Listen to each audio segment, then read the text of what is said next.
Hello again everyone. As is usual for round about this time of the year, I'm off to the National Association of Mine History Organisations annual conference. And this year I'm going on the BMW F800. So come along with me and we'll see how we get on.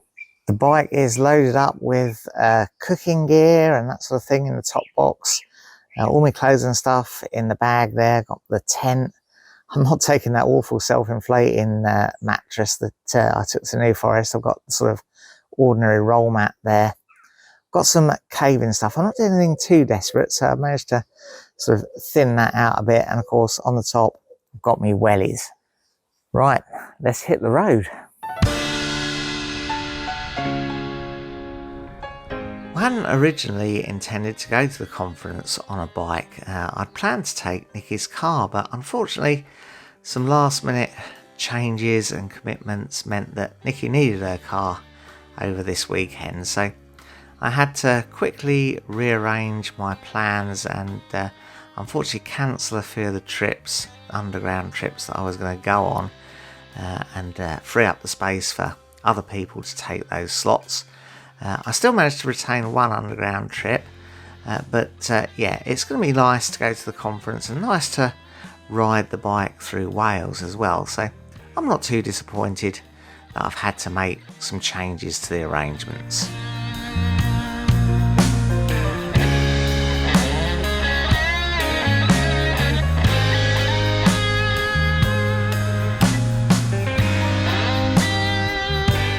I'm using the Kalamoto app to navigate. Now this video isn't sponsored by Kalamoto, I'm not getting anything out of promoting them, mentioning them, but I do find it a very good and useful app for planning and tracking your motorcycle routes.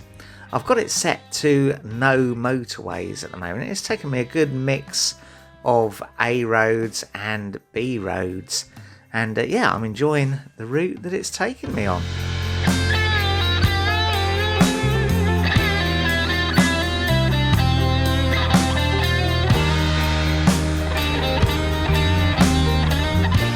BMW F800 GS is performing very well. It's a very comfortable bike, very easy to sit on and ride on the motorway. It's got the Battlax, the Bridgestone Battlax tyres on, which are knobbly tyres, but there's not much vibration, not much sound from them, even at sort of higher speeds on these dual carriageways. So yeah, a very good choice of bike for this journey, I think.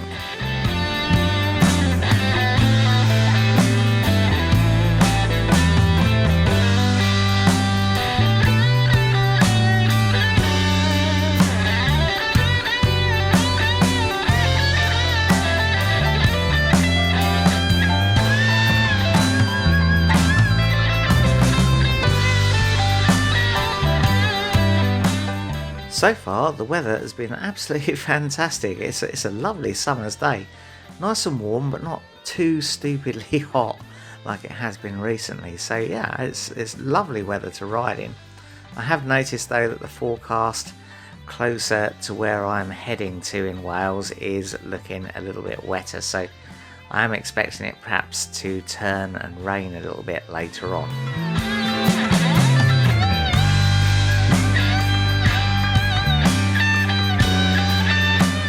Well, I'm making reasonable progress, but absolutely parched and time for a brew and a bit of lunch, I think. So I've pulled off the main road and found a little spot where I can have a little bit of a rest and some refreshments. Right, kettle is on. What a great little place for some lunch.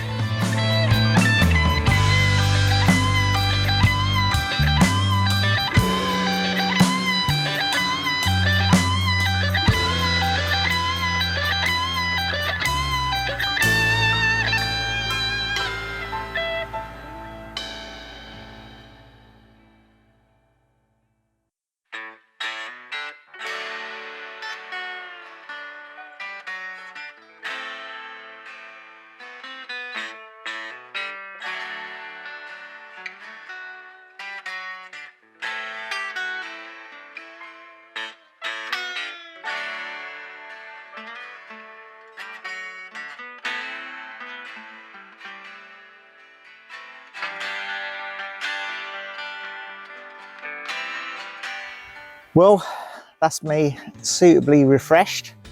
Let's continue on with the journey.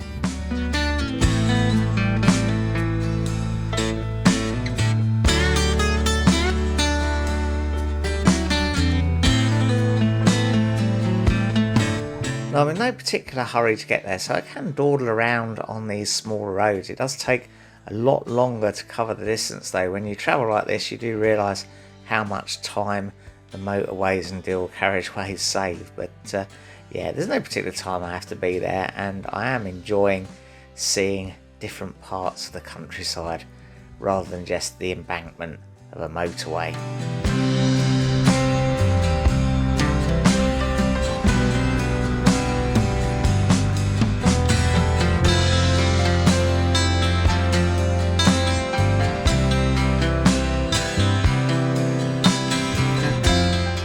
I've been coming to these mining history conferences every year for quite a while now. I think the first one I came to was in 2007, and I think I've only missed 1 or 2 years since then. They're hosted by a different area of the country each year, and yeah, it's great to be amongst other folk who are into old mines and exploring them and the history of them and that sort of thing. So yeah, I am looking forward very much to this weekend.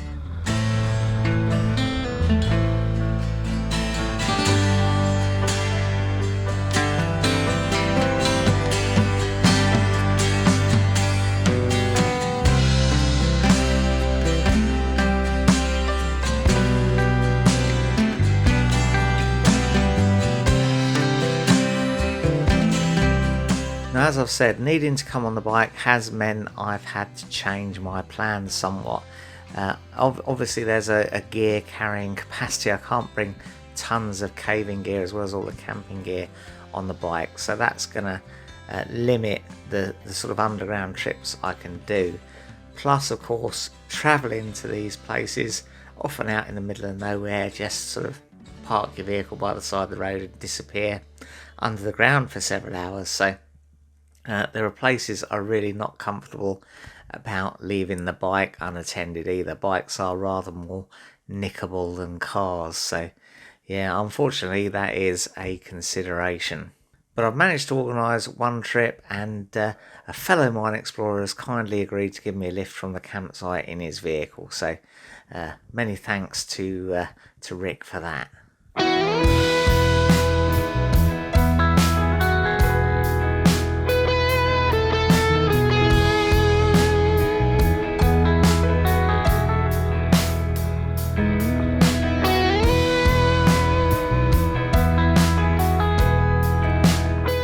Here we go, I'm on the last final stretch now to the conference venue, and the rain has started, so I've pulled over and put my wet weather gear on. What a change in the weather from earlier this morning when I set out in more or less broad, bright sunshine. Now it's overcast and beginning to rain quite heavily.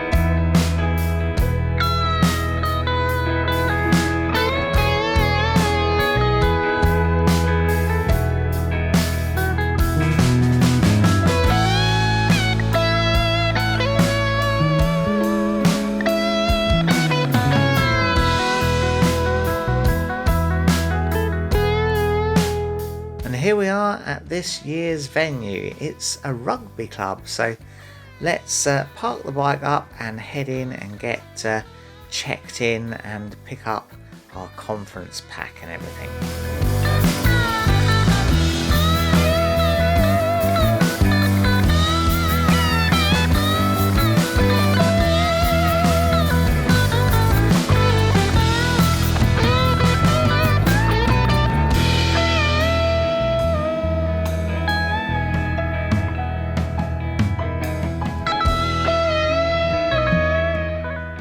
that's me all checked in to the conference.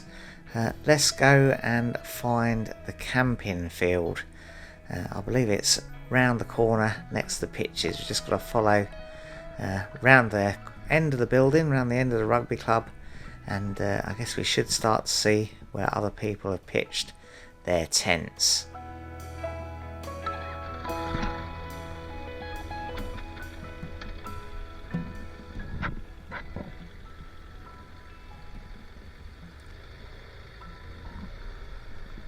You can see I've got my conference pack hanging on my wing mirror in this paper bag. Paper bag's already starting to get soggy. Oh, I think everything's going to get soggy. I'm going to be getting soggy pitching me tent, I think.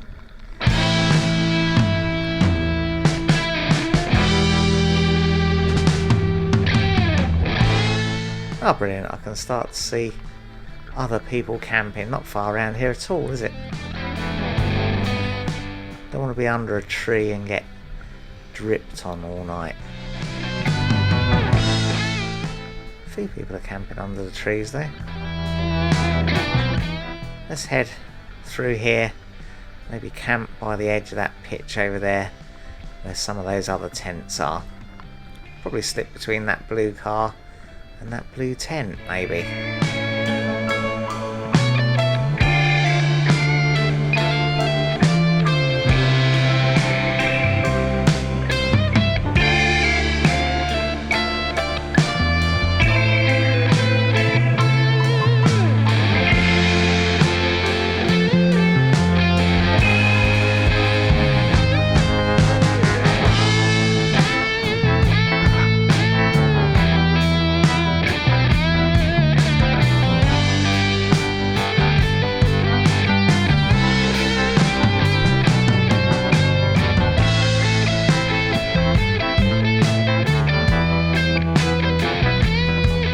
Well, I've arrived at the campsite and I have to say the weather is very Welsh. It's absolutely chucking it down.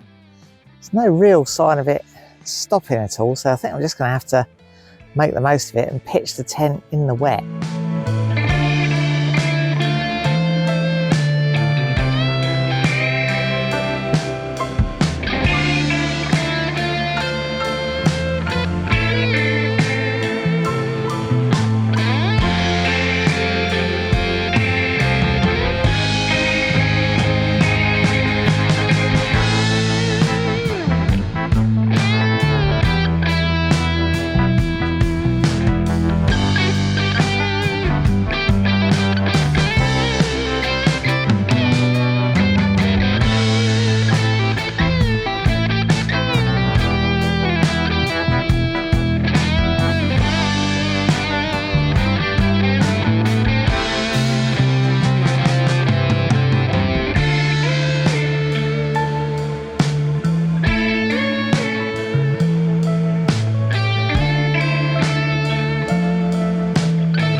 Well, that's the tent up and me in the tent and all the stuff that needs to be inside the tent, the clothes and stuff in the tent.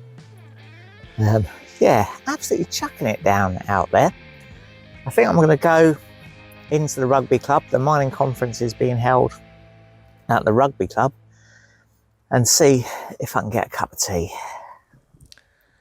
Now, unfortunately, the mining trip that I'm going on is a no publicity trip. That means no publicly viewable images or footage on the internet at the request of the landowner. So, of course, we're going to respect that and not put any images up of the underground trip, which is a bit of a shame, but there you go. Well, it's Sunday morning now. Haven't really filmed any of the conference because for the reasons I said, the trip being no publicity and really it just being a sort of gathering of like-minded individuals to talk about and explore mines. There's not really been much that would be of general interest, so that I've been able to film. So yeah, I think this morning I'm going to get going quite early and pack the tent up and begin to head for home. Now I've got an idea. I might go and stop at the Ponderosa Cafe on the Horseshoe Pass by Llangollen. Now, that's quite a famous bikers cafe, and I haven't got any breakfast with me, so I need to find somewhere to have some breakfast. It is a bit of a shame I can't show you anything of yesterday's trip. It was a fantastic trip. I really enjoyed it. Great to catch up with everyone and go underground again. If you do want to see what a NAMHO conference looks like, I do have a full video of a conference a couple of years back which I made where there were no sort of publicity issues. So yeah, take a look at that one if you like. I'll put a link in the description.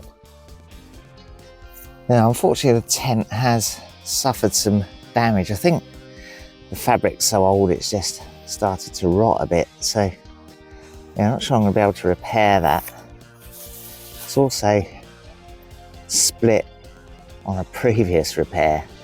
I think there may be a new tent in my not so distant future.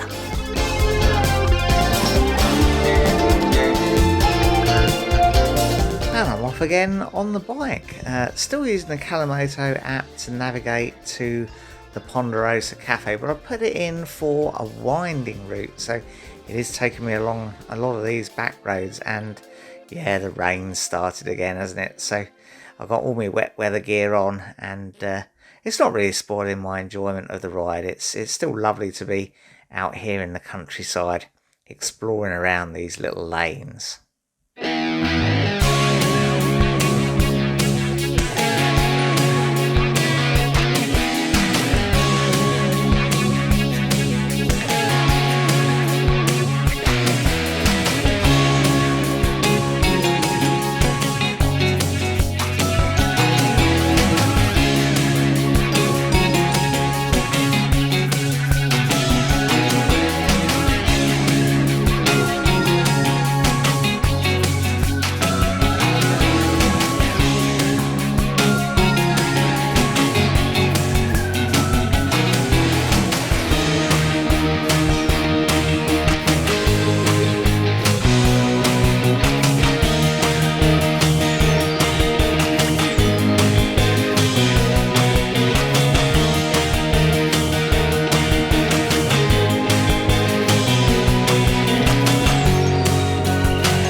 Yes, mostly B-road sort of roads, but every now and again we duck off down one of these tiny little back lane kind of roads, and yeah, it's quite nice really.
Well folks, I've got to the Ponderosa Cafe, but it looks to be shut and completely closed up.